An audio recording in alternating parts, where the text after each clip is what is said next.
السلام علیکم. وعلیکم السلام. دا ژوندون د عجیبه سلسله خدایا، ته خبر یې هم په دې مسله خدایا. زه غاورو ته مغرور په زر کرتا، مات مې مکړې دا غرور تر تله خدایا. د منفي او د مثبت د تصادم نه تا چینه د ژوند جاری ساتله خدایا. معرفت د خوددارۍ نه پیدا کیږي، ما خوددار لري هم داسې خپله خدایا.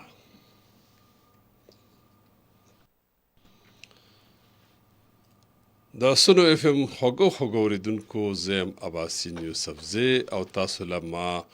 ډالۍ راوړې د نور کله په شان ادبي نړۍ. په ادبي نړۍ کې هر ځل تاسو یو نوې فن پاره اورئ. کله کله پکې مونږ چرته یو خاص میلمه راوبلو، نو نن هم د میلمه ورځ ده او داسې میلمه مونږ راغواړو چې هغه څه ادبي کار کړی، څه ادبي زیار یې کړی، څه ادبي کړاو یې کړی. د هغې په وجه باندې مونږ هغه میلمه راوبلو او د هغې سره خبرې اترې کوو. زمونږ نن یو داسې میلمنه مونږ سره ده چې هغه بنیادي طور د سوشل ډیولپمنٹ او کمیونټي ډیولپمنٹ او رورل او اربن ډیولپمنٹ ماهره ده، خو د هغې د ریسرچ یو خاص میدان دی او هغه دی پښتو متل. په متل باندې کار شروع کړی دی او ډېر کار پې کوي، لګیا ده. نو د دې بیبي سره به خبره کوو. دا محترمه چې د دوی نوم دی محترمه حشمت درانی صاحبه. ستړي مشئ جي، په خیر راغلی. ستړي مشئ. مهرباني، ډېره مهرباني. ادبي نړۍ تاسو د سنو اف ام 1.4 او سنو اف ام 6 د امن غږ نه د هر ګل او هر نه په ورځ ماسخوتن د 10 نه تر 12 بجو اورئ. دا وخت تاسو د فیسبوک په لیکه نیغ په نیغه مونږه کتلی شئ، مونږه اورېدلی شئ، خپل کمنټ هم را لیږلی شئ. زمونږ سره محترمه حشمت درانی صاحبه ناسته ده او د هغې سره به خبرې اترې کوو، د هغې د ژوند په اړه، د هغې د کار په اړه، د هغې د روزګار په اړه. نو هیله ده چې تاسو به دغه خبرې خوښې شي. بیبي اول خو ته ستړي مشي وایو، په خیر راغلی، هر کله راشي. ډېره مهرباني. څنګه محسوسوئ چې د خپل کار په انعام کې، د خپل کار په ستاینه کې تاسو ته مونږه بلنه درکړه؟ جی زه ډېره خوشحاله یم، ځکه چې پښتو دپاره ما ډېر زیات کار کړی دی او پښتو سره زما ډېره مینه ده، لګاو دی. نو مطلب زه ډېر زیات ښه زما احساس دی چې زه دې پروګرام ته راغلی یم او کوم زما احساسات چې دي، کوم معلومات چې دي، چې دا خلکو ته ور ورسي. او زه غواړم چې دا پښتو دې ژوندی پاتې شي او ټول پښتانه دې خپله پښتو ژوندی کړي. دا په یو کس نه کیږي. نو زه غواړم چې لکه لوی واړه ټول د پښتو دپاره کار وکړو، خپله پښتو ژوندی وساتو. نو بس زما دغه د ژوند مقصد دی اوس. ډېره ښه خبره ده بیبي. اصل کې تاسو چونکې د پښتو ادب سره نزدېکت لرئ، نو اوریدونکي به دا هم غواړي چې لږ د دوی نه خبر شي، تعلیم یې څه کړی دی او روزګار څه کوي. نو اول دا ووایي چې تعلیم مو څه شی کړی؟ جی ما پښتو کې ماسټر کړی دی، بی ایډ مې هم کړی دی او په کمیونټي ډیولپمنٹ، رورل اربن ډیولپمنٹ کې زما تقریبا 20 کاله تجربه ده. ماشاءالله. نو مطلب ما د ډېر زیات کار کړی دی، د زړه نه مې کړی دی او داسې مې کړی دی چې لکه دا ځان دپاره نه، زما د ځان نه په کرتونو سوا د خپل ملک دپاره او د خپلې صوبې دپاره ما دومره په ایماندارۍ سره کار کړی دی چې دونه تبدیلي چې په 100 کالو کې څوک نشي راوستی، هغه ما په خلکو کې راوستې ده. سبحان الله. دا کمیونټي ډیولپمنٹ دی څه شی؟ اول په دې پوهه کوي چې دا څه کولی؟ اصل کې ترقي، ډیولپمنٹ ترقي ده که نه. نو مطلب مونږ خو د دواړو دپاره کار کړی دی که نه. مطلب جنډر چې مونږ ورته وایو، د میل فیمیل دواړو دپاره ظاهره ده چې زمونږ په صوبه کې ښځې چې دي نو د ښځو دپاره کار کولی شي که نه، سړو سره نشي ملاوېدی. نو مونږ خو نیغ په نیغه لکه ښځو دپاره کار کړی دی، د هغې د ترقۍ دپاره هم کار کړی دی، د هغې د تعلیم دپاره، د هغې د هنر دپاره، د هغې د صحت دپاره او دې دپاره چې مطلب هغې کې دونه کانفیډنس راشي، دونه جرأت پکې راشي چې هغه رامخکې شي او خپل ځان دپاره کار وکړي. مطلب دې دپاره نه چې لکه څنګه همیشه د جنډر کار کیږي او سړی وایي چې زه مخکې او ښځه وایي نه، دا خبره نه ده. مطلب هر سړی به په خپل ځای رامخې ته کیږي او ښځه به په خپله. بېشک. نو دا مقابله نه ده. بله دې نه علاوه زمونږ چې کومه معاشره ده هغه د پښتو معاشره. نو زه خلکو زیاته په کمیونټي کې په داسې کمیونټي کې اکسپټ کړې ما چې هغې ته یو ښځه تګ د هغې ګران و. داسې دشمندار علاقې، داسې ګران علاقې. ولې چې لکه ما خپل ثقافت خپل مذهب خپل کړی و، په هغې باندې تلم، نو د ټولو سړو په ما باندې اعتبار و چې مطلب دا راځي او زموږ ښځو ته کم د دې دپاره کار کوي، نو دا به بېلارې کوي نه، بېشک، بلکې دا به دې د پرمختګ دپاره کار کوي. نو بس ما خو په دې سلسله کې کار کړی دی او بس ډیره کامیابي ما ته ملو شوې ده. نو پاکستانی چې زموږ څونه مشران دي زموږ د افیشل یا جرمن، نو هغې به زما باره کې دا ویل چې مونږ نه پوهېږو چې په تا کې څه چل دی، خو خلک چې دي که نه هغه ستا خبره مني. نو هغه ولې مني؟ ځکه چې ما ته پته وه چې لکه دا خلک څه خوښوي. زه هم پښتنه یم، دا هم پښتانه دي، ما ته د هغې ثقافت پته و. نو ما کله هم د هغې خلاف داسې کار نه و کړی. هماغه شان ما کار کولو څنګه چې د پښتنو کار وي چې لکه پښتانه څنګه زموږ ثقافت دی د هغې مطابق مې کار کړی دی. نو خلکو په دې وجه مطلب زه اکسپټ کړی او زما عزت یې کړی. ګران اوریدونکو، دا وخت تاسو زموږ خپرونه اورئ. په دې کې زموږ سره محترمه حشمت دراني میلمنه ده چې هغې د متل باندې ادبي کار کړی دی. د هغې د ژوند نور اړخونو باندې به هم خبرې کوو. تاسو دا وخت د فیسبوک په لیکه باندې د سنو پښتونخوا په درک نیغ په نیغه تاسو زموږ دا خپرونه کتلی هم شئ، اورېدلی هم شئ او خپل کمنټ هم کولی شئ. محترم حشمت دراني صاحب، تاسو چونکې د ترقۍ خبره وکړو، نو زه اول په دې ترقۍ ځان پوهیږم چې دغه ترقي مادي ترقي ده که دغه روحاني ترقي ده که دغه علمي ترقي ده، دا کومه ترقي ده چې تاسو دغه رورل ډیولپمنټ تاسو یادوئ؟ دا ټول په دې کې دا ټول اړخونه په دې کې راځي که نه. لکه ترقي دا ده چې اوس مونږ خلکو ته مونږ ته سټریټ پیمنټ وایي که نه، نو د خلکو چې کوم لارې کچوي هغه پخول، نالې جوړول، داسې مونږ لیټرینز جوړول، واړه روډونه جوړول او دې سره سره خلکو ته بیا دا شعور ورکول، مطلب سنسټایز کول که نه. چې مطلب سنسټایز مطلب دا دی چې په اوبو کې ورکوټې شان کنکر ورلړه کې، نو هغه داسې ګیر چې مطلب ګول دایرې جوړېږي که نه. نو خلکو ته که ډېر څه ویم نه که نه، خو په ذهن کې ورته یو خبره ور واچوي چې دا کار کول دي، بس په خپله بیا خورېږي. نو اولنی دغه بیداري راوستل دي. بیداري. نو مونږ لکه دغه خو دغه شو انفراسټرکچر شو، بیا ورسره چې د سوشل ډیولپمنټ کې مطلب داسې رستو پاتې علاقې چې چېرته کې ګورمنټ حکومت سکولونه نه جوړ کړي، نو هغه ځای کې مونږ سکولونه جوړ کړي دي. نو هغه سکولونه چې دي هغې کې هر عمر والا ښځې ماشومان سبق ویل وي او هغې کې مطلب هغې دونه مخکې شوي چې عام سکولونو نه هغه چې کوم زموږ طالب علمان وي هغه ډېرې مخکې لاړې. 50 کال عمر ښځې په دې کې هغې هم سبق ویلی دی او هغه ښځې دونه حد ته ورسېدي چې لکه هغې ته بیا 5مه پورې هغه سکولونه و که نه،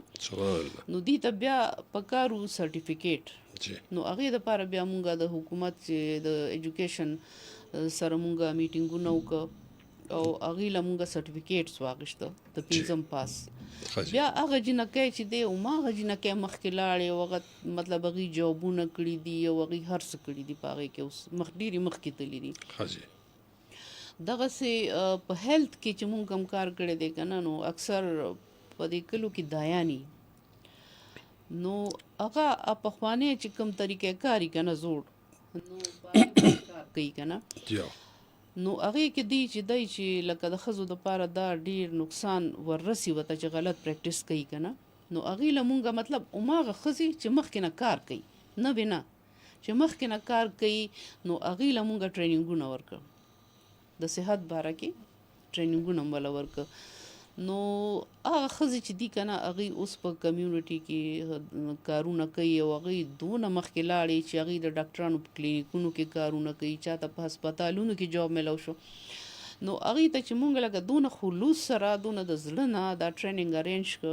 مطلب ما په خپله صرف ارینج کول، باقي ډاکټرانو باندې لیډي ډاکټرز ګاینیکالوجست دی باندې به مونږ ټریننګ کول LHVs. نو دا د یو 2 میاشتو ټریننګ به چې و نو دې به دونه شعور پکې راوستو چې هغوی ویل چې موږ 2 کاله په دې بیچوز کې ټریننګ کړی دی، خو هغه مره فایده موږ ته بالکل نه راکړي ځکه چې موږ ته چا څه خولی نه دي، خو خپل ذاتي کارونه له دا راوړه او داسې وکړه داسې مطلب ډېر کم به هغوی ته دا نالج علم ورکولو. نو موږ هغوی ته ښه زړه د خلاصه دا ټریننګ هم ورکو، بیا هغوی ته موږ سټایپنډ ورکولو که نه ماهانه د یو کال پورې اعزازیه. او نو اعزازیه نو هغې سره به دا وه چې باقاعده به مونږ هر میاشت د هغوی چې دی فالو اپ کولو چې دی څنګه کار کوي څنګه کوي. نو بس هغوی به دومره شوق سره کار کولو، زموږ به باقاعده هغوی سره میټینګس کېده هره میاشت. نو دې پورې چې دا زموږ یو پښتو ایکټر دی بدر منیر، نو هغه خو په سوات کې و که نه، لکه ما په سوات کې کار کړی دی، د سوات په بحرین، مدین، په غالیګي کې، په کوټه کې، په اسلامپور، سلامپور چې ورته دې ځایونو کې مې کار کړی دی او پوره کلي مونږ ډیولپ کړي دي. او ورسره دغه سوشل ټریننګز هم، نو دغسې مونږ میډیکل کیمپس به هم کېدل، په هغې کې به ښځې او سړي ټول هغې کې شرکت و. نو دونه ډاکټران به په هغې کې راتله، مونږ به صرف ارینج کولو، باقي دوايانې به خلکو مطلب چې کوم مالداره خلک وو ډاکټران وو هغوی به سیمپلې راوړي، نو په هغې کې په زرګونو خلکو ته فایده رسېده. زبردست. نو مطلب دغه کار م کړی. باقي سکل ډیولپمنټ دپاره مونږ دې ته جوړې کړې وې سنټرې، نو هغې کې بیا دې ته هر قسم دستکاري، جامې ګنډل او نور هنرونه چې دي که نه هغې ته مونږ خول. او هغې دپاره چې دی نو مونږ مطلب په دې مردان کې دا مطلب 3 زونز دي که نه، کاټلنګ، سوابی او رستم. په دې کې بیا زمونږ سنټر وي. دې سنټرو کې بیا مونږ چې کومې انسټرکټران یا ستولي بیا د بهر نه راغلي وي، ځکه چې دغلته څوک هم نه و که نه، لکه غرونو کې چې کوم کلي دي غریز علاقې کې، نو هغه انسټرکټرانې چې دی هغه به مونږ د دې کم مردان او داسې علاقو نه بوتلې وي. نو هلته کې هغوی جینکو ته په هغې کې کار کولو. بیا مونږ د مختلفو ادارو سره رابطه به کوله، نو هغې سره لکه اوس ترناب فارم دی، دې کې مونږ وله ټریننګ ارینج کړو چې سبزیانې به دې څنګه کري که نه، دې ته چې کچن ګارډنینګ وایي. نو هغه ښځو ته هغه ټریننګ دپاره مونږ راوستې پېښور ته، ترناب فارم ته، او هلته به هغې ته ټریننګ حاصل شو. بیا به هغوی په خپلو کلو ته لاړه، نو دوی له مونږ بیا مختلف قسم داسې سبزیانې بوټي دا به مونږ دوی له ورکول چې دوی به هلته لګول. په دې باندې حشمت بیبي خبرې کوو انشاءالله مخ په وړاندې ځو، خو زمونږ د فیسبوک په لیکه باندې چې کومو ملګرو سلامونه رالیږلي په هغې کې شاهد علي د کندرو نه سلام کوي. وعلیکم السلام، خوشحاله شي. وعلیکم السلام. معاذ علي د بډبیرې نه وایي چې سلامونه، نیکې هیلې او ډېر احترامات په خیرونو. استاد محترم ستړی مه شي او محترم ته هم سلام کوم. مننه. پروګرام نن ډېر معلوماتي دی. زه یم ستاسو ورور معاذ علي د بډبیرې نه. تل راته ښاد اوسئ، باقي خپل ورور معاذ علي او بډبیره یاد ساتئ. بیخي راته یاد دی. تاسو پکې بیبي د چیو ګوټم کوئ که نه. ښه جي، زمونږ سره نن میلمنه ده محترمه حشمت دراني صاحبه. نو د هغې چونکې میدان دغه دی په سوشل ډیولپمنټ به ډېرې خبرې نور هم کوو، خو راځو پښتو متل له چې په متل باندې دیو کوم کار کړی دی، نو په هغې باندې خبرې کوو. متل خو به تاسو ټول پیژنئ، که ځې ځې نو ابازو له به راځې، او د بارانه پټېدمه د ناوې لاندې مې شپه شوه، او باران په تیراو شو او خره د خالصې یوړه. نو دې ته دا دي متلونه. نو بیبي په دې باندې کار شروع کړی دی، نو دغه راته ووایه چې دغه هم څنګه کار شروع کړی، دا خیال مې ذهن ته څنګه راغی؟ اصل کې جی مونږ پښتانه یو که نه، نو زمونږ پوره ماحول د پښتو دی. جی بالکل. نو مونږ بیا دې کې بله خبره د دلچسپۍ هم وي که نه. نو زما نیا چې ده که نه هغې ته دغه وخت علوم حاصل وو د فارسي اردو پښتو نو هغې به مونږ ته دا خول ده ورسره سکول سره به یې مونږ ته دا هم خول دې نه علاوه نور په خپلو خپلوانو کې چې دی نو مونږ یو بل سره به په پښتو کې خطو کتابت کولو او بس زمونږ دا و چې بس زما دې د وجې نه دا دلچسپي د پښتو سره ډېره شوه که نه نو چې کله بیا ما بی اے وکړو نو بیا ما پښتو کې ایم اے په دې وکړو زما پښتو خوښه وه ما ته مخکې نه دونه د دې علم و چې ما ته لکه ډېره خواري په دې کې نه وه چې زه به دې دپاره سپیشل سټډي کوم او ځان به کړم نه ځکه چې ما جاب کولو نو دونه ټایم هم ما ته نه خو لکه هغې باوجود چې دی نو ما د پښتو کې ایم اے وکړو او بیا په 95 کې ما په دې باندې باقاعده کار شروع کړو هغه د چېرته نه جي ټي زیډ کې مردان کې چې زه وم کله چې څنګه ما ذکر وکړو چې زمونږ سکولونه وو زمونږ دغه وې سنټرې وي دستکاري سنټرې وي بیا به زمونږ د مشرانو یو حجره ډې کېده جرمنیان چې وو که نه هغه مونږ سره داسې شي تا به ویل که دا پښتانه دي بلکل هغسې نو هغې به ما هغسې مېلمستیا کوله چې کوم به د کمیونټي نه سړي راغه ښځې به راغې نو هغې به په دغه ورځ راغه نو چې کوم کارونه به هلته روان وو په کمیونټي کې که نه نو مونږ خو به هم وزټ کولو خو څه کارونه به داسې وي چې د هغې باره کې به لږ مانیټرینګ فالو اپ پکار و د کمیونټي چې کوم خلک وو نو هغه به راتله مطلب هغه ممبرز وو د هغه ځي د کمیټیانو مولس چې کوم او مطلب نه هلته زمونږ ارګنایزیشنز وو ښه د وی او به ویلو وومن ارګنایزیشن او د میل ارګنایزیشنز وو نو هغې کې ویو نو ویلیج ارګنایزیشن نو د هغې ممبران به راتله صدر سیکرټري داسې مشران که نه چې هغوی به د هغې ذمهوار وو د کارونو نو هغوی به خپلې مسایل وړل چې فلانې کار روان دی په دې کې دا مسله دی نو دا پوره به زمونږ ماهانه هفتهوار میټینګ کېدو نو په دې کې به هغه خلک راتله زمونږ بله داسې یو ورځ به وه چې پای کې به څونه انسټرکټرانې ټیچرانې وي نو هغوی به راتلې او هغوی به تنخوا اخیسته زمونږ دفتر ته به راتله نو زما ذهن کې دا راغه چې مونږ هم کلو ته میټینګ لزو دیم راځي نو ما ته دا یو ښه موقع ده چې زه دغه ځینه دا متلونه راغونډ کړم نو دې سره ما بیا میټینګ وکړو دا چې کومې ښځې وې نو هغې ته ما وویل چې تاسو داسې کوئ زه چې درځم نو زه خو به هم خلکو سره مطلب غونډه به کېده نو په هغې کې به مشرانې ښځې هم وي څوک به صدره وه څوک به سیکرټري وه او په میټینګ کې به ډېر شي ښځې راتلې نو هغې سره به ما په دې متلونو باندې خبرې کولې او لیکل به مې او دغه شان دا چې کومې استادانې به راغې دا چې کومې انسټرکټرانې به وي نو دې ته ما دا حواله کړي چې تاسو به ځئ او هلته به میټینګ کوئ د ښځو سره یا که سړي وي که نه چېرته نه چې تاسو ته میلاویږي ما ته به متلې رالیږي او ما ته دا د هغې د لاس لیکلي ما سره دا فایل پروت دی نو هغې به ما ته متلونه هره میاشت به یې ما ته متلونه راوړه دې نه علاوه دا دي چې لکه څنګه زمونږ مشرانې نیا مې وه د مور نو هغې به ډېر زیات متلونه ویل نو هغه به لکه زما ذهن کې اوسه پورې راځي د چې لکه ما ځان ته کپی ایښي په کور کې نو چې کوم داسې مشکل ټکي زه به تاسو ته وښیم هغه هم زه لیکم او داسې متلونه چې زما ذهن کې راشي نو چې کښېنم 3 4 5 10 متل ولیکم ولې چې هغه مطلب ریکال کېږي که نه ما ته چې کوم زموږ مشرانو ویلي زما والد صاحب او نور چا سره چې زه ناسته یم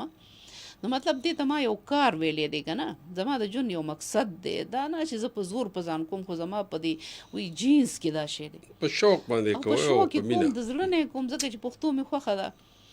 او زه وایم چې بس زه څه وکړم د پښتو دپاره نو په دې کې لکه صرف دا متلونه نه دې د علاوه لکه زه ګورم د پښتو کې د ماشومانو دپاره بیا له یو ژبه استعمالیږي چې لکه اوس پښتو کې خپو ته څه وایي پاپې لاسونو ته وایي چاچې چرګې ته وایي تیتي سپي ته وایي توتو نو دغسې دغه یو ژبه بل دا زناور چې کوم اوازونه کوي دا شړې لکه اوس چیلی چې ورته وایي کچې او میخې ته وایي هیشه نو دا ټول اوازونه باقي رشتې د رشتو نومونه د پښتو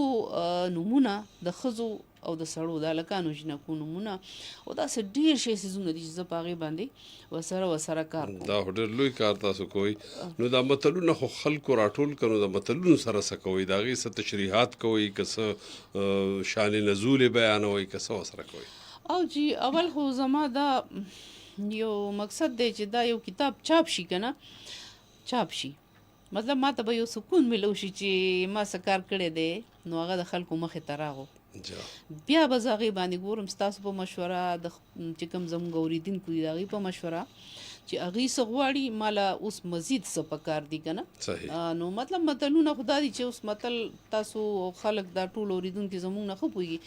چې متل داسې دی لکه دریاب چې په کوزه کې بند دی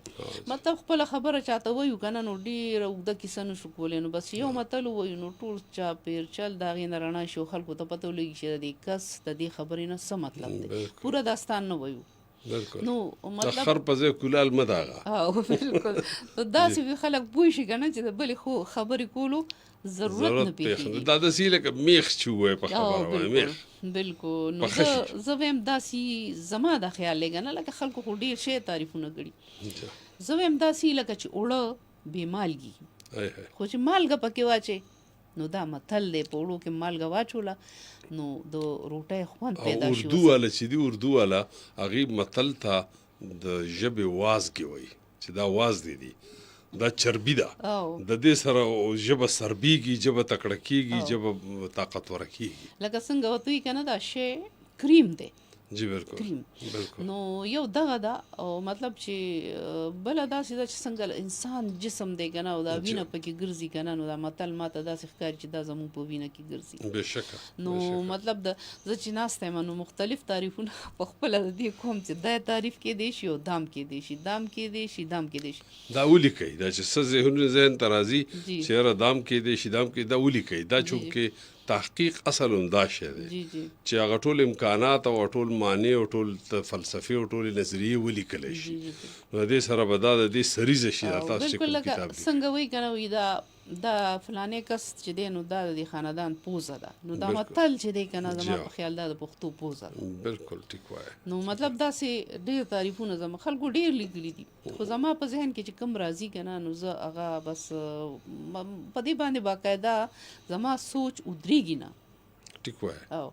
شپه کې اوس زه ما ځان سره کاپۍ ښي خو چې راته رایاد شي زه راپاسم هغه زه ولیکم نو مطلب دونه حده پورې زما دې سره مینه ده لګو دی نو زه وایم چې یوازې زه خو نه که نه چې ټول خلک په دې باندې شریک شي په پوه شي او دا محفوظ هم شي محفوظ شي که دا مونږ نه کوو نو دا خو به ورک شي واقعي نو پښتو بذات خود متل او دا هر څه ورکېدل نه دي په کار بالکل چې خلکو په کار کړی دی وخت په وخت خود د دغه مقدار چې دی یا شمار چې دی نو دا مختصر نه دی دا ډېر فراخه دی دا په سوونو په زرګونو دی او مطلب لکونو ته رسي نو چې کله خبره داسې شي چې پای کې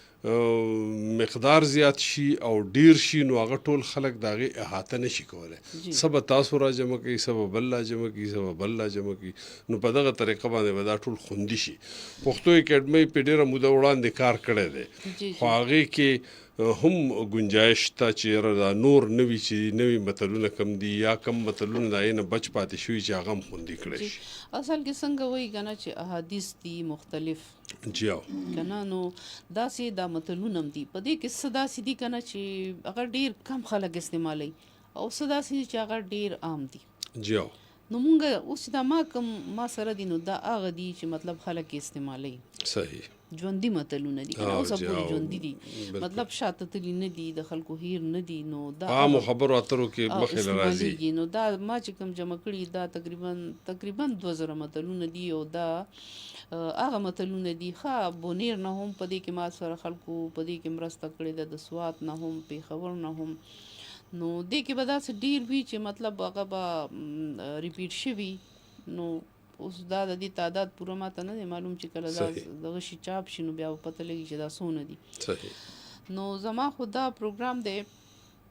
چې زه د دې وضاحت وکم چې کوم متل لیکلی شوي که نو د دې وضاحت پکار دی دای سره لګ یو نوٹ ولیکلی شي چې په دې متل کې پیغام څه دی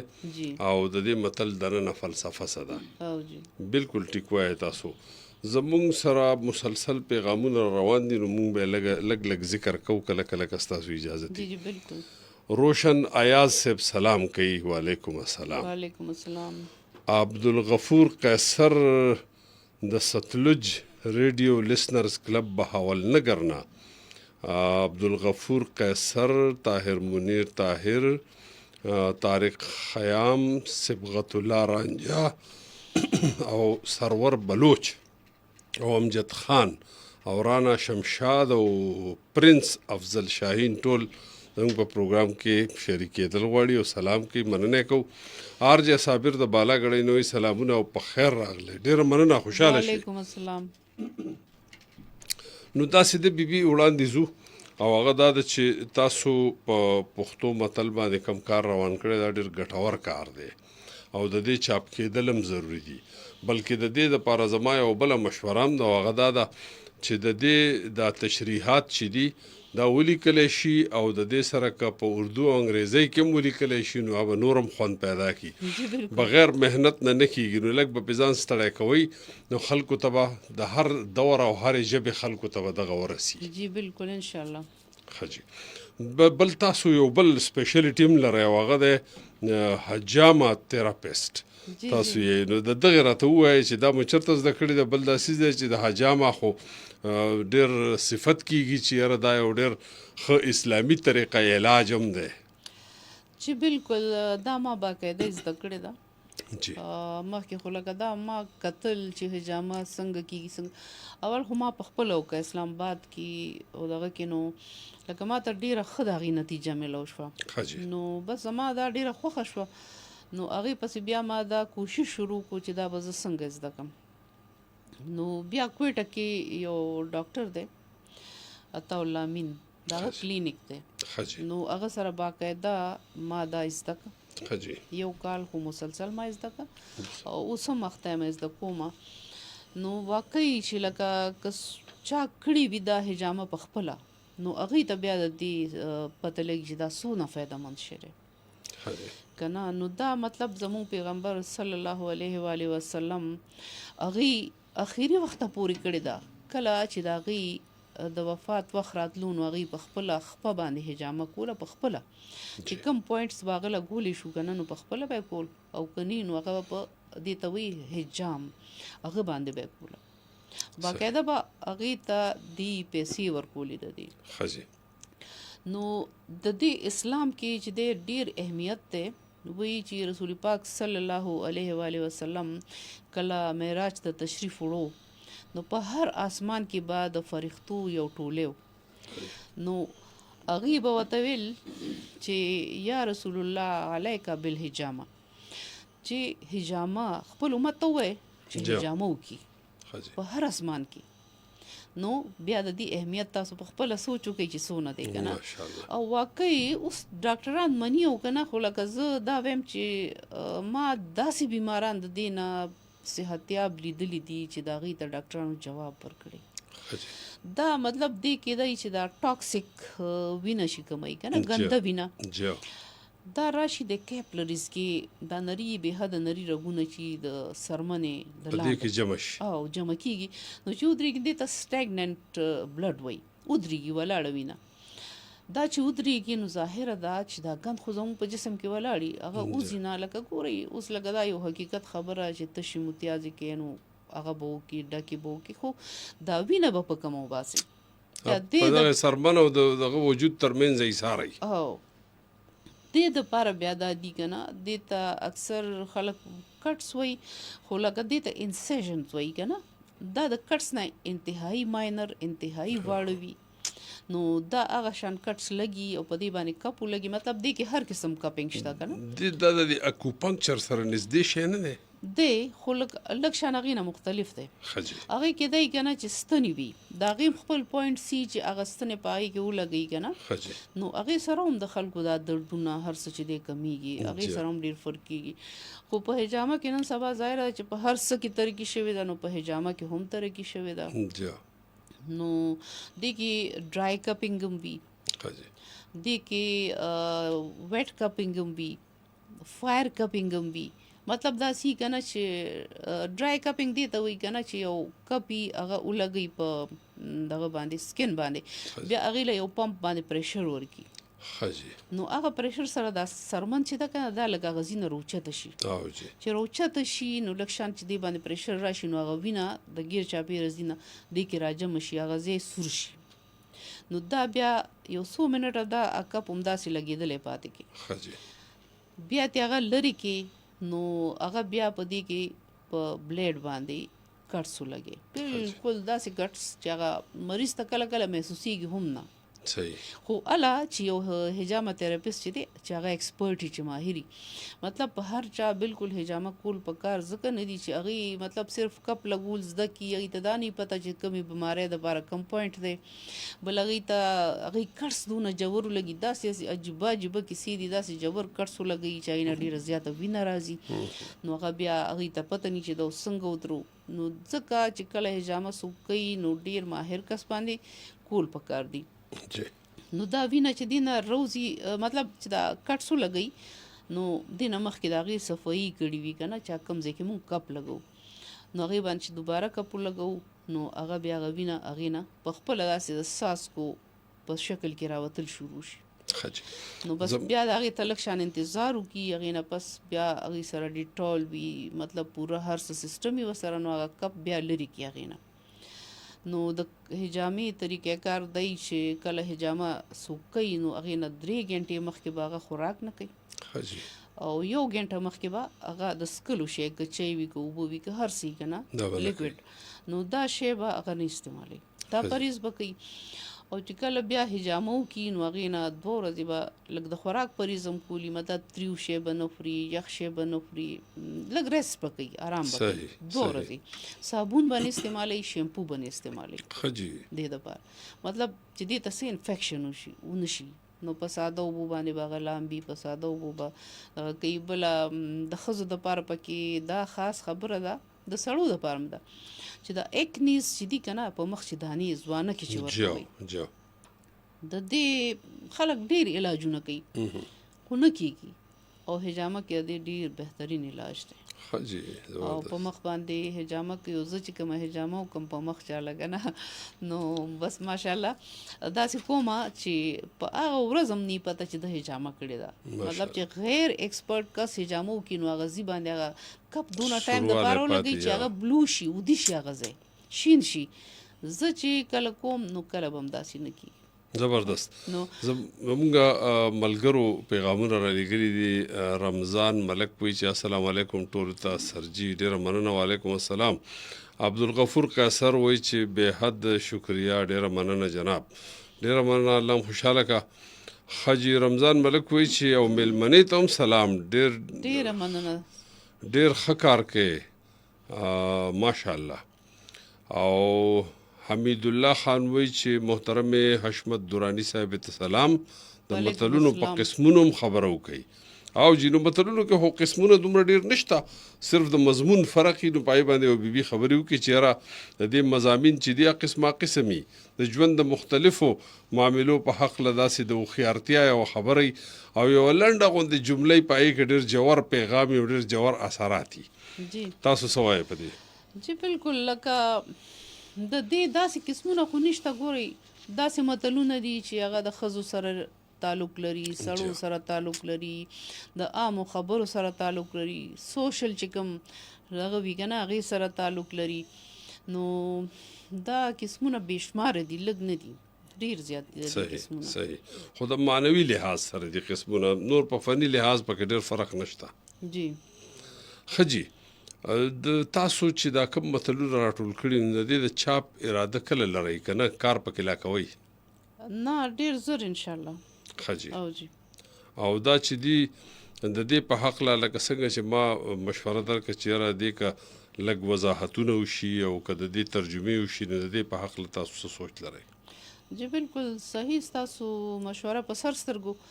نو دا خو ډېره ښه مشوره ده زه خو غواړم چې ما له څوک داسې مشورې راکړي او مطلب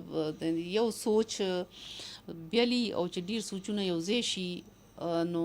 بیا د پښتو سره داسې مخلص کسان چې ما له مشورې راکړي نو انشاءالله زه به ضرور په دې باندې عمل کوم ضرور تاسو جی د متل او د محاورې په منځ کې بم بیا کار کوي کنه په دې چې دغه خو دواړه بیل بیل سیزونه دي نو یو کار د پروت دی ډیر کار پروت دی جی جی فی الحال زه غواړم چې متل باندې کار وکړم نو بیا چې څنګه تاسو ته مو ډیر فیلډز دي زه به تاسو سره بیا په دې باندې خبرې وکړم چې لکه دا هر څه په دې باندې کار کول دي او په دې کې زه دا یوازې نشم کولی ستاسو مرسته او داسې ډیر کسان چې غواړي ما سره په دې کې نو د هغوی مرسته او ما ته پکاري صحیح بله دا ده چې تاسو چونکې پښتو ویلې ده پښتو ماسټرز هم کړي دي نو مشکلات به درته ډېر نه وي او متل کې خو چونکې سوچه کلیواله ساده ژبه وي نو په هغې کې هم ډېر مشکلات نه وي خو ځینې متلونه داسې چې په هغې باندې خلک نه پوهېږي لکه یو ځل په شاعرۍ کې ما په خپله یو متل غلط استعمال کړی بیا وروستو پې زه پوه شوم چې دا خو ما غلط استعمال کړی نو د متل دننه پیغام موجود دی د هغې د معنو ډېر نیغ په نیغه د هغې معنی راوځي او ځینې وخت کې ورسره یو واقعه تړلي وي چې په واقعه خلک پوهېږي نو بیا دومره مسله نه وي او جی اصل کې دې څنګه دې ته وایي د متل په شا کیسه نو د هر متل په شا کیسه وي خو چونکې دا په زرګونو کالو دا شی محیط دی مونږ ته دا نه ده پته چې متل چا لیکلی دی څونه ټایم وشو نو لکه د دې د هر متل کیسه چې دی دا مونږ ته نه معلومه زه لکه ډېر زیات په دې سوچونه کوم چې دا به څه سورس وي دا به څه طریقې کاري چې ما ته د دې ټولو متلونو کیسې معلومه شي خو فی الحال لکه زه په دې کې او نه یم کامیابه شوې نو چې دا مطلب ډېرې لږې کیسې ما ته معلومه دي ډېرې نه واقعي دا ډېر ګران کار دی محترم حشمت درانی صاحب تاسو کار ته ډېر احترام لرو چې تاسو یو داسې کار روان کړی دی اصل کې ښځې چې د دوی په کور کلي کې د دوی ژبه د سړو په نسبت لږه زیاته سوچي نو هغې نه تاسو ته به دا اساني چې دغه متلونه چې کوم دي دا خو په دغه سوچه ژبه کېږي نو په هغې باندې پوهېدل یا پوهول چې دی هغه آسان کار دی او ستاسو دا کار او زیار چې دی دا د ستایلو دی مونږ غواړو چې دغه زر ته زره مونږ په چاپ شکل کې وګورو ستاسو د تجربې نه په کار دا ده چې مونږ نور هم فایده اوچته کړو لسته قام ته نور هم خیر ورسي د سوشل ډیولپمنټ د دې جذبې نه د دغه تجربې نه چې فایده ورسي زمونږ چونکې دا وړمبۍ ګنټه چې نو دا زمونږ د یو میلمه دپاره یا د یو فن پارې دپاره نو زمونږ هغه ګنټه بس په راټولېدو ده مونږ غواړو چې د فیسبوک د ملګرو نه اجازت واخلو ستاسو شکریا ادا کړو او انشاءالله تعالی چې ستاسو د دې کار د چاپ کېدو په انتظار به یو او چې بس زم ستاسو ډېره مننه او زه د ټولو اورېدونکو چا چې زما خبرې به اورېدې په دونه شوق کې به اورېدې بیا د هغې ریسپانس یې راکړو نو د هغه ټولو ته زما ډېر ډېر سلامونه او د ټولو ډېره مننه قربان دا و محترمه ملمنه زمونږ حشمت درانی صاحبه چا چې په متل باندې کار شروع کړی او د هغې د شخصیت د مختلفو اړخونو په هکله تاسو ته مونږ معلومات درکړه دا بیبي چې دا نو دا هم ستاسو په شان ده څنګه چې زمونږ نورې خویندې میندې دي د هغې په شان هغې هم کار کولی شي که کار کولو غواړي او بیا تعلیم یافته بیبیانې چې کومې دي